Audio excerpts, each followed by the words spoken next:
right, we will get him now. Carville's up. He's ready. Legendary Democratic strategist James Carville.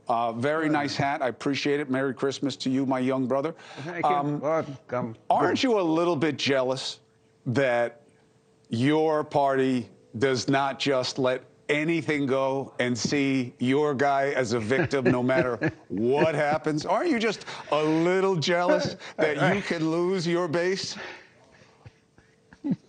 Well, first of all, good thing I wasn't in this kind of spirit move. Why would anyone think it's a crime to charge the Capitol and beat the crap out of policemen and try to stop a vote, just a constitutionally mandated certified vote? Why would someone think it's anything criminal to take classified documents that don't belong to you and store them in improper places? I mean, what does this country come to? You just can't have a decent insurrection without somebody trying to make a big deal out of it. But you know what the counter is. The counter I feel sorry. Yeah. You've never gone after anybody criminally or legally the way you do with Trump, and that the process is getting. Who has led?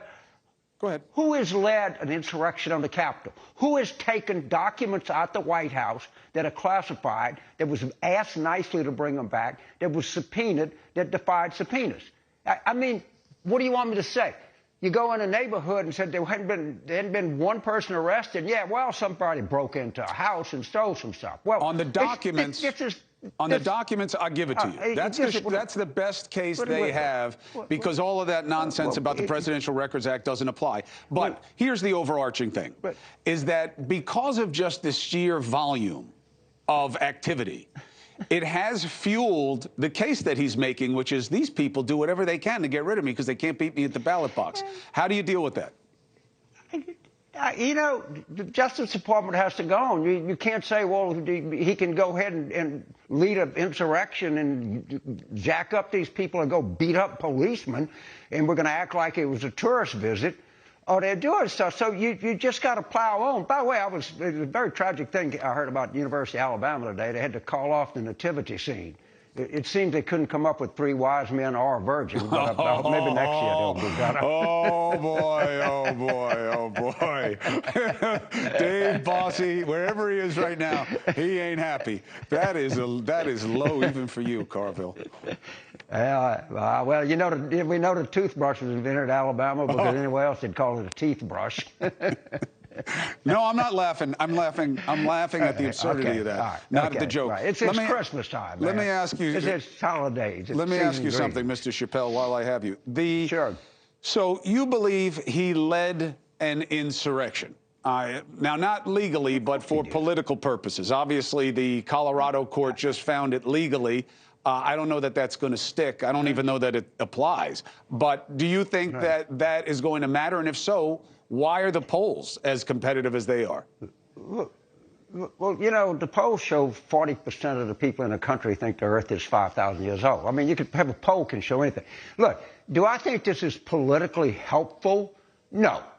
But there are people, and I didn't. By the way, just so you know, there are very learned people who have read this decision. I think it's like 235 pages. Yeah. That said that it's very well reasoned and very well thought out. And, you know, if you look at the language of the 14th Amendment, allegedly, I'm told that these justices actually anticipated every argument and dealt with them better. But is this helpful politically? No, it's not. It's not at all, because anytime there's a perception, I agree. But the problem is some not Alito, but at their action, some judges that pick up the law book and try to find out what's in it and apply it to the case. Maybe that's what these guys did. I have no idea. So, look, you know what you're up against. The question is what you have to combat it. We're a year away. Who knows what we'll be talking about, what will matter a year from now. But are you hearing any discussion on your side of the line of scrimmage about, wow, we're really getting whooped in the polls right now? And this is like unprecedented. What should we do about it? Is there any of that percolating about what to talk about over the holidays? Only like 15 times in the last 3 hours. And what are you hearing? What seems to be happening? Well, people say we got a tough election year coming up. All right, what else can you say? You get somebody else. Be an idiot. Let's open up the primary. Let's try to do something here. Look, I have long thought that the public is looking for a different choice and we should give them a different choice, but that doesn't seem the direction that we're going in. But if you ask me, are the polls favorable for Democrats right now, the answer is decidedly no. Hey, thank you for watching. Please go to newsnationnow.com, newsnationnow.com, and you can find News Nation on your television provider. And don't forget to click the red subscribe button down below. Then you will get more of News Nation's fact-driven coverage.